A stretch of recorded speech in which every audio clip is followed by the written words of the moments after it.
मंदाकिनी वर्णम। कौन सी? मंदाकिनी वर्णम। इसमें पहला क्वेश्चन क्या है? नदियां समुद्र में कैसे मिलती है? कौन? नदियां समुद्र में कैसे मिलती है? इसको मिलाते हैं बाद में। देखो देखो देखो, चलो काजी कहता है कि सभी नदियां अपने नाम और रूप को त्याग कर समुद्र में मिल जाती है। काजी त्याग करके?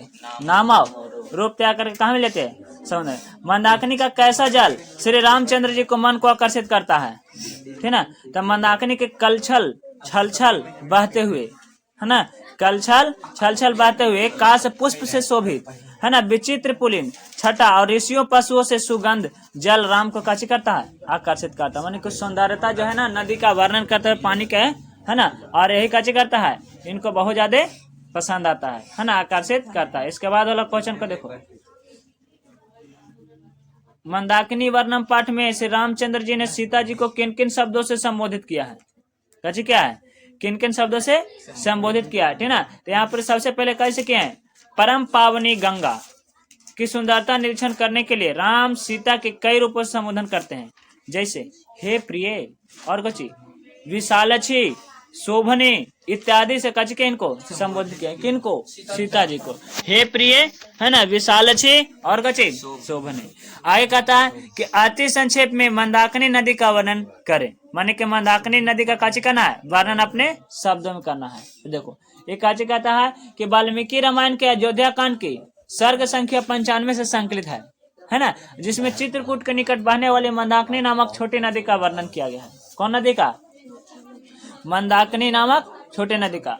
आदि कवि वाल्मीकि की काव्य शैली तथा वर्णन क्षमता से विभक्त हुए, है ना, वनवास काल में जब राम सीता और लक्ष्मण साथ चित्रकूट जाते हैं तब मंदाकिनी की प्रकृति सुषमा से प्रभावित हो जाते हैं। वे सीता से कहते हैं यह नदी प्राकृतिक उपादानों से संवालित चित्त को आकर्षित कर रही है। माने कि इस तरह से इसका इतना सुंदरता है कि हमें काची कर रहा है? आकर्षित कर रहा है, बहुत अच्छा लग रहा है ना। रंग बिरंग छटा वाले हंसों द्वारा सुशोभित है और ऋषिगण इसके निर्मल जल से काची कर रहे हैं? स्नान कर रहे हैं। ऊंची कछारों वाली यह नदी जो है अत्यंत रमणीय लगती है। कैसा लगता है?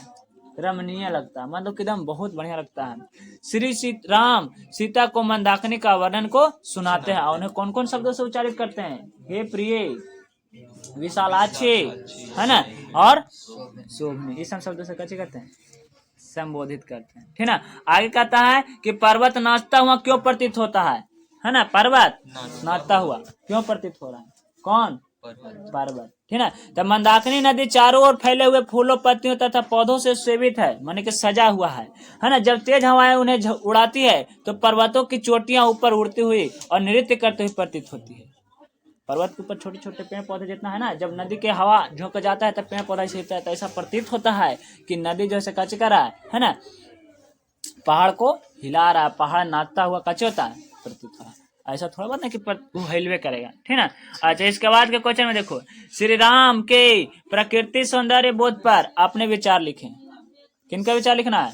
श्री राम के प्रकृति सौंदर्य पर। ठीक ना। तो श्री राम वन गमन के दौरान, माने वन में रहने से चित्रकूट में कुछ दिन निवास करते हैं और इन्होंने गंगा और उसके आसपास मनोहरी चित्रण का करते हैं कि पंक्तियां में उनका प्रकृति और लगाव के प्रति सौंदर्य जो देखें वो कहते हैं कि परम पावन गंगा अनायास मन को आकर्षित करती है। यहाँ का निर्मल जल, रंग बिरंगे छटा, ऊंची कछारे, लहरें जो है ना पूर्ण रूप से काची करते हैं, हमें आह्लादित करती है और इसका शोभा भविष्यभूत कर लेती है। हम इसमें खो जाते हैं, इसकी सुंदरता हमें कैसे लगता है? बहुत अच्छा लगता है। इस तरह से राम जी कैसे करते हैं? व्याख्यान करते हैं। ठीक है। इसके बाद के क्वेश्चन में कहा है कि गंगा तट पर कौन रमणीय दृश्य श्री राम के मन को रति उत्पन्न कर रहा है? तो उसका शोभा, है ना, और कैसे कहते हैं? मंदाकिनी के तट के प्राकृतिक सुषमा से राम को मन को रति उत्पन्न कर देता है। प्राकृतिक सजावट जो है ना वहां पर के से कैसे करता है? राम जी को आकर्षित करता है। और सीता जी से कहते हैं कि यह नदी प्राकृतिक उपादानों से संकलित चित्त को कैसे कर रही है? आकर्षित करे, हमारे मन को कैसे करे? बहा रहा है। ठीक ना। और इसके बाद वाला क्वेश्चन क्या है कि किस कारण से मंदाकिनी का जल कलुषित हो गया है? कैसे हो गया है? कलुषित। तब पशु समूहों द्वारा पिए जाने से, जानवर के झुंड उसमें पानी पे रहे, है ना, बेकार हो गया, शुद्ध हो गया, खंदा खराब हो गया। ठीक ना। इसलिए कहा कि पशु के विधवा समूह द्वारा पिए जाने से मंदाकिनी का पानी कैसे हो गया है? कलुषित हो गया। क्या हो गया? और इसके बाद कहता है कि स्त्रियों को विशेष रक्षा क्यों करनी चाहिए, किसकी रक्षा, स्त्रियों के। तो कहा जाता है पाठ करता है कि स्त्रियां घर के लक्ष्मी होती हैं। क्या होती है, लक्ष्मी। ये पूजनीय तथा महाभाग्यशाली है। ये काची है, पूजनीय माने पूजनीय जोग, और महाभाग्यशाली है। ये पुण्यमयी और घर को प्रकाशित करने वाली कही गई है। काची कही गई है, पुण्यमयी है और घर को काची करने वाली है, प्रकाशित। अतः स्त्रियां विशेष रूप से रक्षा करने योग्य होती है। इसलिए स्त्रियां काची करने योग्य होते हैं, रक्षा सम्मान स्वरूप, है ना। अधिकांशतः पर कुछ लेखक जो है स्त्री पर विलोच है ना आलोचना करते हैं। अधिकांशतः ये मतलब कि सुरक्षित होती है। मंदाकिनी वर्णन से हमें क्या संदेश मिलता है, इस पाठ से हमें क्या चीज मिलता है, संदेश।